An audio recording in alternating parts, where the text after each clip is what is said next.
This is Audible. Penguin Random House Audio presents The Body Keeps the Score. Brain, Mind, and Body in the Healing of Trauma by Bessel A. Kolk, M.D. Read for you by Sean Pratt. Prologue. Facing Trauma. One does not have to be a combat soldier or visit a refugee camp in Syria or the Congo to encounter trauma. Trauma happens to us, our friends, our families, and our neighbors.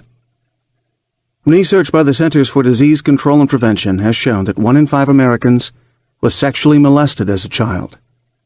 1 in 4 was beaten by a parent to the point of a mark being left on their body, and 1 in 3 couples engage in physical violence. 1/4 of us grew up with alcoholic relatives, and 1 out of 8 witnessed their mother being beaten or hit.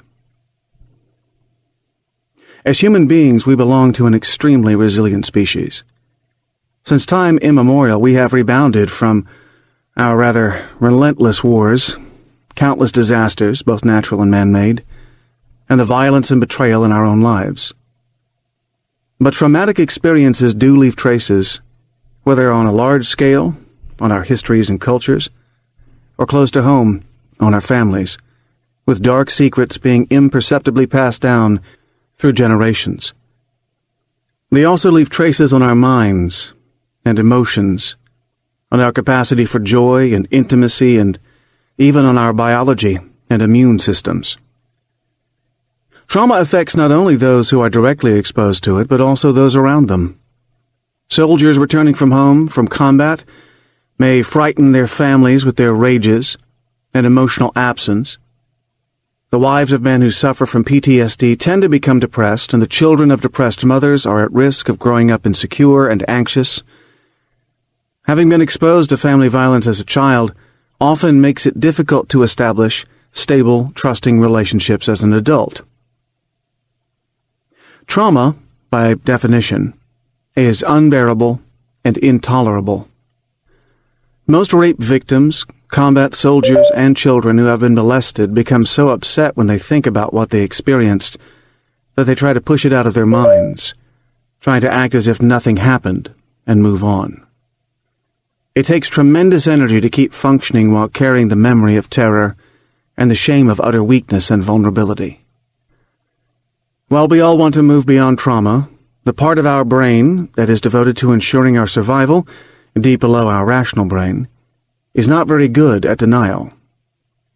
Long after a traumatic experience is over, it may be reactivated at the slightest hint of danger and mobilize disturbed brain circuits and secrete massive amounts of stress hormones. This precipitates unpleasant emotions, intense physical sensations, and impulsive and aggressive actions. These post-traumatic reactions feel incomprehensible and overwhelming.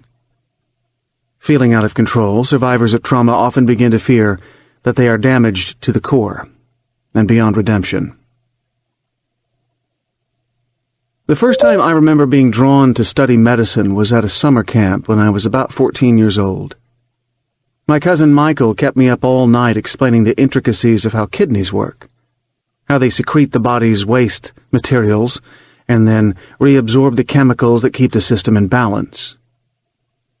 I was riveted by his account of the miraculous way the body functions.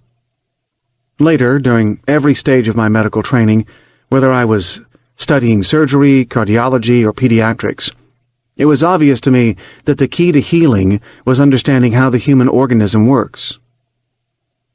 When I began my psychiatry rotation, however, I was struck by the contrast between the incredible complexity of the mind and the ways that we human beings are connected and attached to one another, and how little psychiatrists knew about the origins of the problems they were treating.